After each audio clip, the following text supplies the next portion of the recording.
Assalamualaikum warahmatullahi wabarakatuh. Kita akan bahas tentang sifilis. Sifilis itu adalah suatu penyakit menular yang disebabkan oleh bakteri. Bakterinya bernama Treponema pallidum.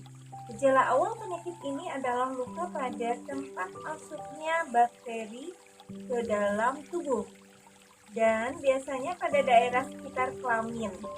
Penyakit ini menyebar dan menyerang organ-organ tubuh lainnya, kemudian menimbulkan kerusakan pada organ tersebut.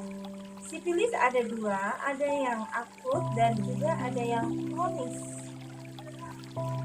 Kemudian dari sifilis kita akan lihat tanda-tanda gejala penyakit sifilis. Biasanya terdapat luka atau kutil di sekitar kelamin. Dan biasanya ada ruam atau gatal di sekitar penis pada laki-laki dan ada gatal pada wanita di sekitar vagina. Kemudian kita beralih ke gonorrhea. Gonorrhea itu penyakit yang disebabkan oleh bakteri, yaitu bakteri Neisseria gonorrhoeae, di mana gejala penyakit ini rasa sakit dan keluar nanah pada saat kencing pada laki-laki, serta keputihan berwarna kuning sampai hijau pada perempuan. Penyakit ini dapat menyebabkan kebutaan pada bayi yang baru lahir dan biasanya mengalami kerusakan pada mata untuk penderita gonorrhea. Berikutnya kita beralih ke penyakit lainnya, yaitu penyakit herpes simplex genitalis. Penyakit ini disebabkan oleh virus herpes simplex tipe 2 yang menyerang kulit dan di daerah genitalia luar, anus dan vagina. Gejala penyakit ini berupa gatal-gatal, pedih, dan kemerahan pada kulit di daerah kelamin. Kemudian pada daerah tersebut timbul beberapa lepuh kecil-kecil dan selanjutnya lepuh menjadi pecah dan menimbulkan luka. Kemudian penyakit herpes ini sulit sekali disembuhkan dan sering kambuh setelah beberapa bulan atau beberapa tahun. Dan penyakit herpes simplex genitalis banyak menyerang pada wanita. Kita beralih ke penyakit lainnya, yaitu penyakit HIV. Bagaimana HIV terjadi? Penyakit HIV ini singkatan dari Human Immunodeficiency Virus. Sebenarnya penyakit ini menyerang sistem imunitas atau kekebalan tubuh penderita. Saat ini penyakit ini yang disebabkan oleh HIV dikenal dengan istilah AIDS, Acquired Immunodeficiency Syndrome. Saat ini vaksin yang sudah ditemukan untuk penyakit HIV AIDS ada antivirus dan HIV ini ditularkan dari orang tua yang terinfeksi kepada anaknya melalui transfusi darah yang terinfeksi. Ditularkan akibat gaya hidup yang tidak baik seperti pergaulan bebas dan menggunakan jarum suntik untuk obat terlarang seperti narkoba. Oleh karena itu, ayo kita hindari pergaulan bebas ya, dan hindari mengkonsumsi obat-obatan terlarang atau narkoba. Say no to drugs. Oke, seseorang yang terkena HIV ini sistem kekebalan tubuhnya akan semakin menurun dan dalam kurun waktu 5-7 tahun penderita nampaknya seperti orang sehat sih, namun ya belum memperlihatkan gejala.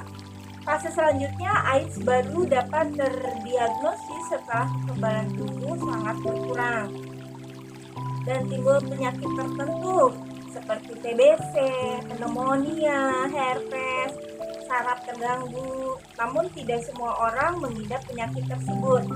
Nah, kemudian ini penderitanya untuk fase yang berlangsung bisa 3-6 bulan. Nah, untuk memastikan apakah seseorang itu positif AIDS atau tidak, harus dilakukan pemeriksaan. Banyak Ya, sel T salah satu sel darah putih yang berperan dalam imunitas di laboratorium.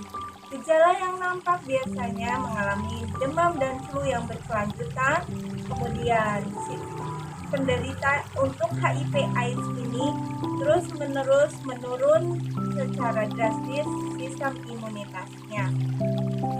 Namun jangan khawatir, ada antivirus untuk menderita HIV AIDS ini yang sekarang sudah ditemukan, namun bukan untuk menyembuhkan, hanya mematikan virusnya. Kita beralih kepada jenis penyakit lainnya, yaitu keputihan, yaitu penyakit kelamin yang terjadi pada perempuan ya.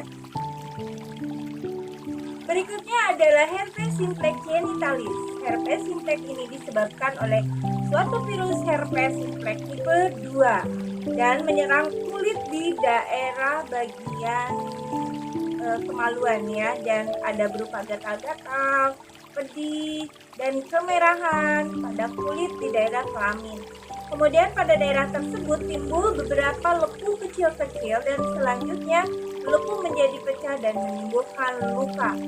Penyakit herpes sulit sekali disembuhkan setelah beberapa bulan atau beberapa tahun. Nah, kemudian untuk epididymis terjadi pada laki-laki. Ini peradangan pada saluran epididymis oleh infeksi atau terkena penyakit menular seksual. Penyakit ini ditandai dengan rasa nyeri disertai pembengkakan pada salah satu testis. Salah satu penyebab terjadinya penyakit ini adalah pergaulan bebas.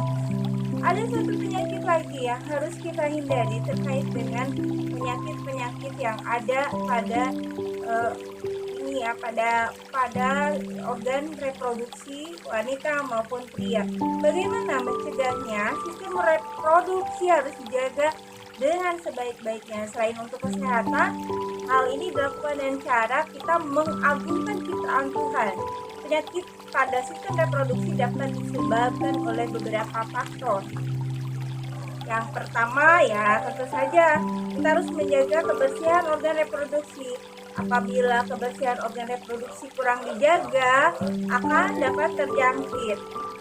Bagaimana upaya untuk mencegah terjadinya penyakit tersebut, baik infeksi jamur, bakteri maupun parasit lainnya? Yang pertama adalah menggunakan celana dalam dan yang berbahan katun dan teksturnya lembut. Hindari bahan yang bersifat panas, kemudian kurang menyerap keringat dan berbahan ketat seperti jeans. Biasakan membilas dan bersihkan organ reproduksi setiap selesai buang air kecil ya, dan buang air besar tentunya. Selanjutnya, keringkan sisa air yang masih menempel di kulit dan menggunakan tisu atau handuk yang benar-benar kering. Ini akan dapat mengusir resiko terjadinya infeksi oleh jamur dan bagian organ reproduksi. Kemudian mengganti celana dalam 2-3 kali sehari ya. Kemudian memotong rambut yang ada di daerah organ reproduksi apabila sudah panjang, karena apabila terlalu panjang akan menjadi sarang kuman. Nah, bagi kamu yang perempuan, apabila sudah mengalami menstruasi, gantilah pembalut dan sesering mungkin. Pada saat aliran darah yang banyak, kamu dapat menggantinya minimal 2-3 jam sekali. Nah, darah yang tertampung dalam pembalut dapat menjadi media tumbuhnya kuman penyebab infeksi loh. Bagi kamu yang perempuan juga hindari menggunakan sabun pembersih daerah kewanitaan dan panty liner secara terus-menerus ya. Penggunaan sabun pembersih daerah kewanitaan itu ternyata bisa memicu tumbuhnya jamur.